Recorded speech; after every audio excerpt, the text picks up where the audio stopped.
don't know if anybody had any questions or whatever the case may be. Guys.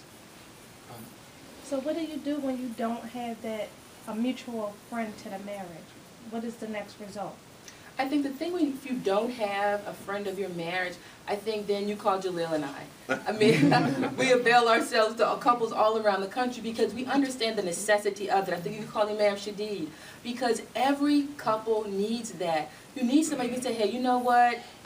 It's that time, and as soon as he wakes up, I'm about to lay this pan on his head, you know, so that you can feel free to say whatever it is. And the person's not going to say, oh, girl, go ahead and hit him because I know what he did. And no, they're going to say, you know what? Put the pan down, make 2 rakas, call me right back. And then we can, you know, get you off the ledge. A lot of times people are just on the ledge and they just have to be talked down. Yes. They just have to be said, you know what, you can do this. Yes. I've had individual come to my door after Isha. I'm on my way out, got my bag, I open my door, brother, boom, standing in front of my door. Brother Imam, I'm about to divorce my wife right now. I'm like, okay, brother, come on in and have a seat. Take my bag off. Right. Let me talk you down off the ledge. Exactly. That's what people need. And too many times there's nobody they can call to get them off the ledge, so they just jump. They jump. They jump when they don't want to jump, but that's the only avenue they see because there's nobody there to really help them. And so we need more people to say, you know what, I can be a friend of somebody's marriage. Our marriage is not perfect, but I can talk you down off the ledge. And I can help you see this situation can be better, and I can help you see the reality and the value of what your marriage has to offer, not only you, but your children, the community, your family and friends. Because when we see your marriage, it's not just for you. Your marriage is for the community. Your marriage belongs to the community. Because as much as Islam is for us, we understand the great value of Islam. We need other people to see the great value of Islam also. So our marriages are not just our own, they belong to the community. They belong to our effort to grow a strong and healthy Muslim community in America. And that cannot be done without strong marriages. It cannot be done with one divorce here, another divorce here, children growing up without their parents around, without their dad in their life. You know, it has to be that we say, you know what, I'm going to do something revolutionary. I'm going to stay married. It's revolutionary today. It is especially for black people, it is revolutionary. And we will create a hashtag for that today. Yes, it's revolutionary. To say I'm going to stay married, really to take our vows and what we say seriously. Absolutely. And become that. It is not your love that sustains your marriage. Because you're going to be in and out of love, and I don't love him today, and I don't like him. It's not the love. The marriage sustains the love. The marriage provides the structure, the social institutions, the well-being, the boosting of self-esteem for women, the maturation for men, all of the valuable benefits that come with marriage. That helps to sustain the love that you have for your spouse. I don't know if anyone else had any questions. Any other questions? I have a question. What if you're that friend of the marriage and the advice you're giving the individual, they don't take it? Is that a sign that they really don't even want to be in that marriage? No, it's not a sign. Sometimes you have to say things to people in different ways. We all learn in different kind of ways. Some people learn by hearing, some by seeing, some by doing. So a lot of times people have to hear things in a lot of different ways. Other times, people are just hard-headed. They just learn by doing the wrong thing. But experience is, a lot of times people say it's the best teacher, but the experience is only the best teacher in a fool's school. You know, you don't have to tell me if I put my hand in the fire, I'm going to get burned. If you just tell me that, I'm going to learn. Other people got to put their hand in the fire, they have to get burned. No, that's a fool's school. But in the best way, when we know we can understand and listen to one another, because sometimes as black people, we have trouble listening to one another. You can't tell me anything. I know it all. You can't tell me. I know what's going on. Or we utilize what imperfections we see in them to justify not taking their advice. Well, you did this, or you have problems. You ain't perfect. Does that mean that the advice that I'm giving you is not perfect? Exactly. You understand? Exactly. And so we have to be able to see beyond the person and see to the advice that they are giving us. And none of us are perfect. None of our marriages are perfect. So if we're looking for perfection from somebody, it's a lost cause. But what we are looking for is good guidance. Good guidance. Words that will help us get to the next step. Okay, we can get through today. We can get through next week. We can get through 2 more weeks. We can get through the month. Because if you look at our marriages, if you just keep struggling and going at it, you will find a way to be successful. And the thing is not to just do what you see other people do that terrorizes and tears down their marriages. We want to do the things that lift up our marriages. We want to add life to our marriages. We want to speak to our spouse with using words that add life, that give benefit, that lift up, because we can get put down all night and day by somebody outside of the house. We don't have to come home to get put down, ridiculed, condemned, criticized. All we have to do is go to work sometimes. All our men have to do is get on the elevator with a white woman and she clutches her purse in the corner. So we don't have to go far to get the negativity. But home has to be the most positive place we can be. Add life to the marriage, add life to the situation, and add life to one another. And Allah will bless us. We have to beg Allah every day to bless us with a strong marriage. Allah bless us to be a better spouse and to love being the person's spouse. When does divorce become an excuse not to change the things that you want to change, that you should change? You know, sometimes it's really sad to say we're just blinded by our own selves. We don't see the mirror, and often we need a mirror to see exactly who we are. And sometimes it really takes a good brother to be a good brother to a brother to say, man, this is what you look like. This is what's really going on. Sisters, I think, are a little more easier to talk to and listen to another sister about what's going on. But I think the problem is we need brothers who sometimes feel inadequate about their own marriage and self. They're reluctant to say something, but to then step up and say, you know what, I got to say something. Because we have to be a friend of a marriage. Yes.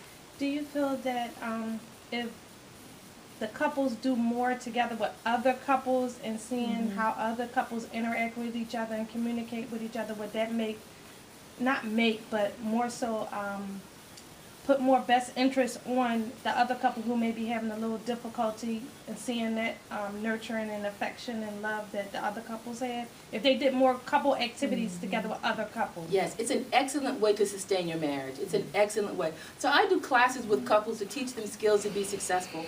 And one of the things that I find is that the peer-to-peer learning, if you're listening to another couple talk about their issues, you think, well, dang, ours are not that bad. You know, we can get through it. They can get through it. Look what they're going through. We can get through it too. But also on the other hand, look how they solved their problem. Let's try some of that.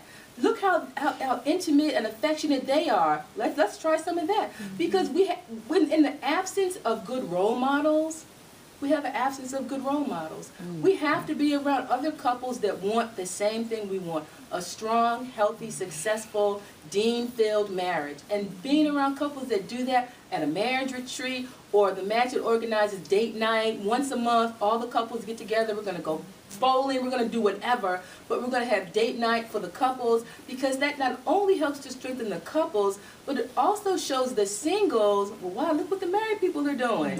Instead of vice versa, because what happens is the married brothers will hang out with the single brothers and allow the single brothers to beautify and glorify the life of being single, which you just came out of because you got married. And so they're still sitting with you. And I make it a point personally, I don't have any single friends, honestly. All of my friends are married, and not only are they married, they're happily married. Right, it makes it, because singlehood has a gravitational pull. Singlehood has a gravitational pull for a married person. Because you're free, you're single, you don't have to count to anybody, no responsibility. So there is a gravitational pull to singlehood that could make a person, if they're having difficulty in their marriage, see a lure of being single that they don't see the lure of being married. So it can be definitely dangerous and risky to just be around single people when you're married, and also married and struggling. Lisa, tell a story, if you will, about the experience at Spelman College that time. You talked to the students at Morehouse and Spelman. Yes, so I was speaking at speaking at Morehouse College, talking to the young men about marriage and family and culture.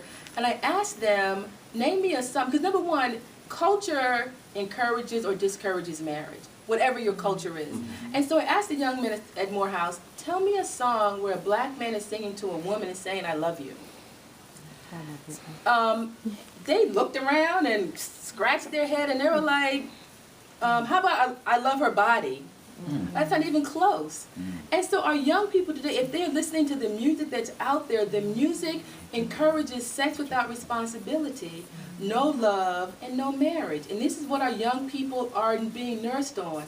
I spoke at Spelman College right across the street and was talking about marriage and the responsibility and getting married. And a young girl asked me, what's the big deal about marriage? Gay people can't get married. So I said, you know what? Gay people, the one community that is trying to do everything they can to change laws, protest, to get married. And here we can get married any given day of the week and don't. So what do they know about marriage that we don't know? Here's what they know. Marriage is the one institution through which wealth is passed from one generation to the next. So typically, because black people, we're not worried about any wealth or legacy or anything. We're not worried about that. But white people who tend to be more gay, more educated, and more richer, they have wealth and they want to keep it in their family. They want to be able to pass it down from one person to the next and keep it within their family. And they can only do that through marriage. So they know the benefits of marriage. They don't want to just live together. They want marriage. And so we have to be able to teach our young people that marriage is what's happening. Marriage is what to do. Too many times, one generation, black generation, starts over from scratch every generation. We have no wealth passed down. We have no family home passed down. We have no family business passed down. So we are starting over from scratch, one generation after another. It's very hard to progress when you are doing that. Very hard to progress. Marriage is the one institution through which nations are built upon. If you look at the major families in America, they're all married families.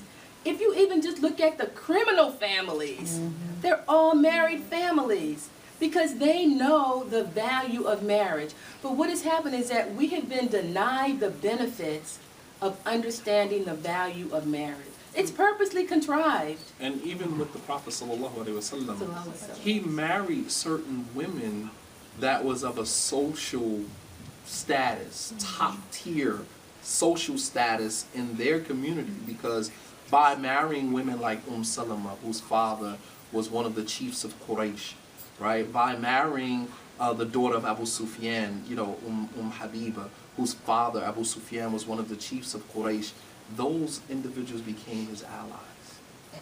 They could no longer fight against him because now that's their son-in-law. You understand what I'm saying? Yes. And that happened through marriage. It's so very important. We are living in unnatural circumstances. When a woman has children that she has to rear on her own, it's an unnatural circumstance. That is not the way Allah decided it would be between men and women. It is designed to be man and woman. Throughout time, men and women have come together and coupled to rear children and to establish society. That is God's law, the way God designed it. But we have these unnatural circumstances, and primarily in our community. We have unnatural circumstances where now women are struggling with their children. And we wonder why the jails are full of our children. We can't figure it out because children need two parents. They need both parents to give them guidance and direction. Men allow children to take risks. You don't see women throwing babies in the air. You see men throwing babies in the air and catching them. The child's walking on the ledge. Oh, go get him, go get him. No, the father's like, let him walk, let him walk. Because men bring something different to the table than what women do. If we are the only one rearing our children, we rear our children through a feminine lens. Because that's all we know. It's not a crime, it's not a criticism, that's all we know. And very sheltered. You shelter the especially the boys. Right. You shelter them, you want to protect them, you don't want any harm to come to them, and as a result, they end up becoming adults, but they still function like children. Right. Which is why we, as African American men, we have an extended adolescence, right? We don't become adults until we're 50. It's totally, that's a very good point. There is an extended adolescence specifically for African American men, but really for most men because marriage is delayed. Marriage is a maturation process for men. Absolutely. And in the absence of that, the game, the Xbox, the PlayStation, all of those things extend the adolescence of men. Girls don't have that stuff. So girls mature and they're dealing with immature men. So what happens is that it's just in cultures. I was speaking at Hampton University on a diversity panel, And the white woman there said at her school, Auburn University, the mantra is, get the ring before spring. That's what the girls are thinking. Get the ring before spring. Now, what kind of ring is this? Engagement ring. Get the ring before spring. The Latino guy was like, it's in Latino culture, girls get married young. That's our culture. We get married, we stay married. So we took a break, and I called my daughter, who was at Spelman, and I said, you know, what are y'all talking about at Spelman? Great college for black women. She said, we're talking about going to grad school, advancing our careers, and travel. So what are y'all saying about marriage? We're talking about advancing our careers, traveling, and getting a job. So I said, you know, this is really horrible because the black woman, once again, is being reared for the work world. Once again, she's not being reared to think about being a great wife and mother in that order. She's not being reared and cultivated to accept the responsibilities of a home. And so she is being now trained to be almost an adversary for the man that she may in fact meet because she doesn't have the skills to be a successful wife. And so we know people gravitate toward the applause in life. Wherever the applause is, that's where people gravitate. So the skills she learns to be an administrator, doctor, lawyer, Indian chief, whatever those skills are, which affirm her, which help her to feel good about who she is, are not the same skills that would affirm her as a wife. Her husband, and a wife to men from her own culture. Exactly. Her man does not want to be managed. He does not want to be administrated. Doesn't want a 3-month evaluation. Does not want to be looked at as a colleague. He wants a wife. But in the meantime, all she really knows how to be, she's not taught how to be a wife. She's taught how to be a woman in the work world. Yes, sir. Could you elaborate a little more on the importance of patience, possibly showing each other mercy within a marriage, or, you know, just being fair and just toward each other? That's Islam. I think and those are the root tenets of a marriage. Patience, justice, fairness. How could we be unfair to someone when Allah extends all His mercy to us? The man mentioned being lazy about something, about even praying. We know we fall so short from our obligations to Allah subhanahu wa ta'ala. And then we want to be unjust to a spouse? No. We want to be the most merciful to our spouse. We want to give the most justice to our spouse. We want to give the most beneficence to our spouse because that's what we want from Allah. That is exactly what we want from Allah subhanahu wa ta'ala. And if we fall, how can we expect Allah to bless us when we are stingy on the blessings with our spouse and other people? Really quick, it's a quick question. It's a little off topic, but it's something you said about the women and there being, the African American women being reared to work. And just in light of, we had discussed it last night, in light of the all-woman mosque in Los Angeles that opened up, like where do you see where do you see the end result? Because we're sitting and we're looking at it from this point of view, and it's haram. But where's the end result? I think that as African Americans, we have to take responsibility for making Islam the best that it can be. I think other cultures have come here and they have oppressed women. They have not made a space for women. They have made it very difficult for women to be in Islam and to find their place. That's generally not our way, because we've been oppressed by other people ourselves, so we definitely don't want that. I think we have a responsibility to make Islam the best it can be. There's a picture Tumblr site called Side Entrance that shows all the horrible places women have to pray. We need to do something called the best places for women. The best places for women to pray, so that we can show the other side, because all the negative is there, and the people who know better, we know better as Muslims, we're silent. We have to make our voices known so that we can show people these are the best places for women to pray. These are the best places for women to get involved. And to be honest with you, the best places for women to pray is in their homes. They don't have to cover. All of the things that they're doing at the all-women's mosque are the same things that they could be doing in the mosque that is in their living room. The Prophet ﷺ said that the best place for the woman to pray is in her home.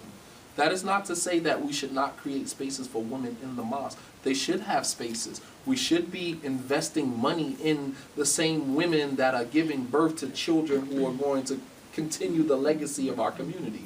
If we don't take care of that, then what are we leaving behind? But at the same token, the safe spaces, the safest space for the woman is in her home. She can dress how she wants. She can pray wherever she wants. That is her home. That is her mosque. That is her kingdom. And now with this creation of this mosque, and I mean, it speaks volumes to where we are lacking as Muslim men.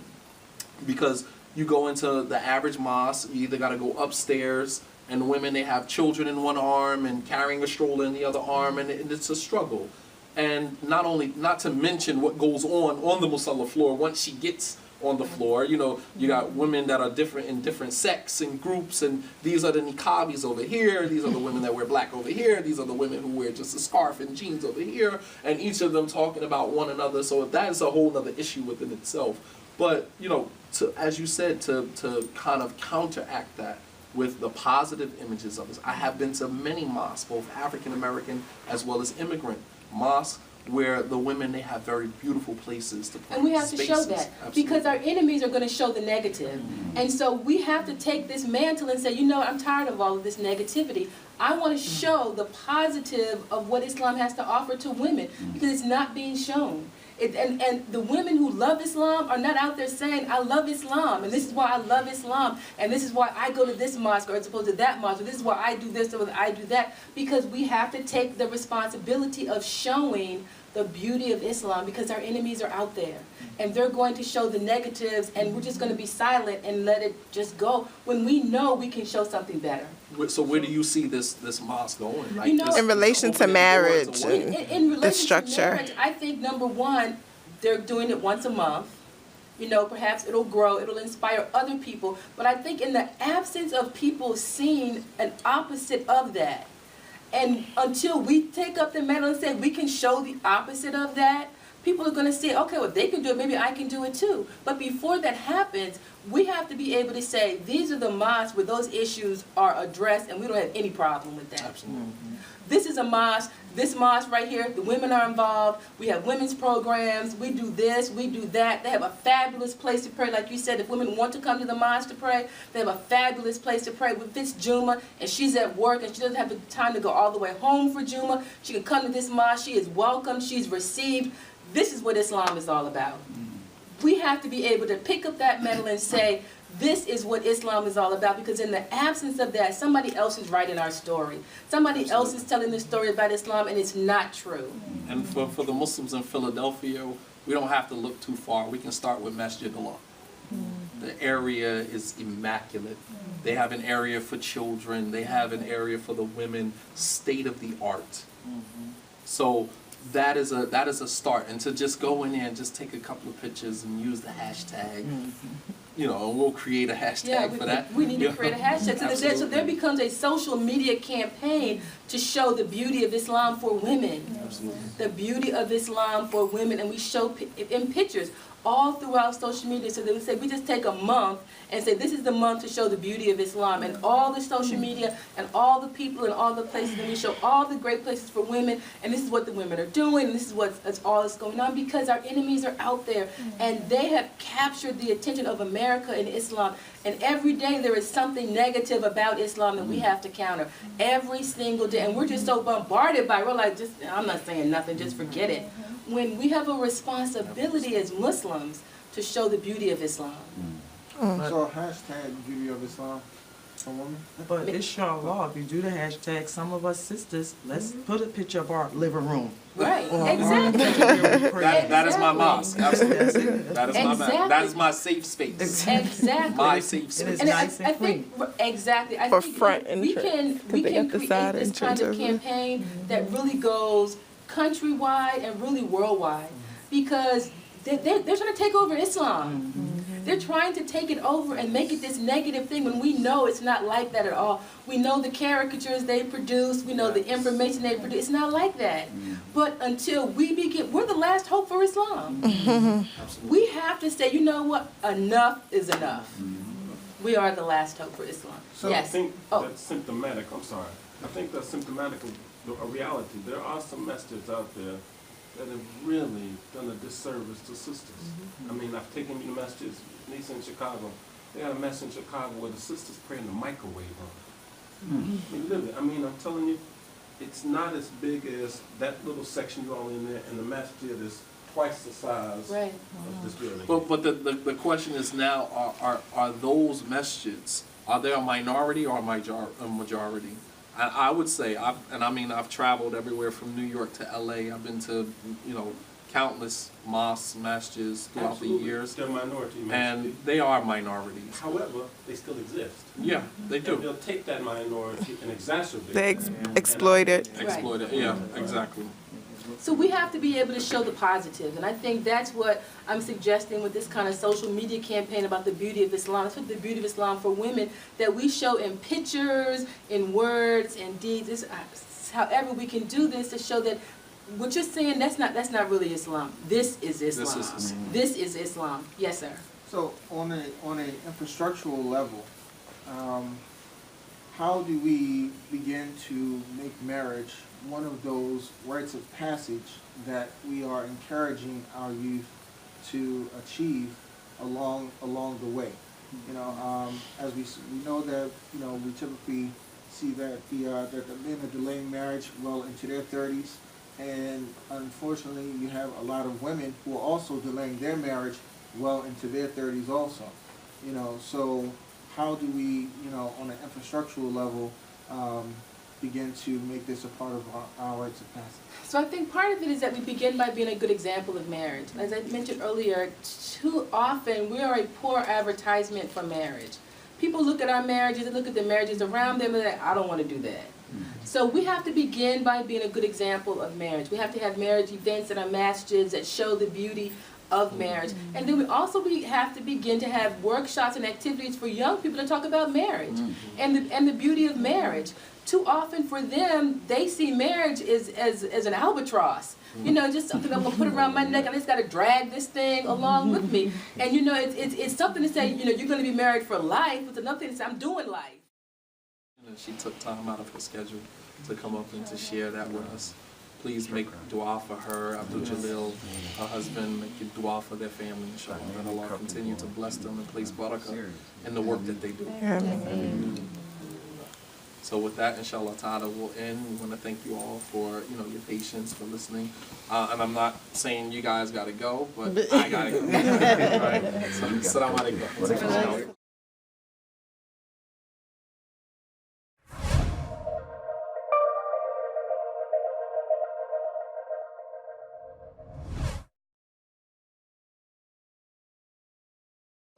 Sometimes this group of Muslim women, and they told me, I'm not saying which culture it is, they said in my culture, some women were taught that if a woman does not get a beating, she will not enter paradise.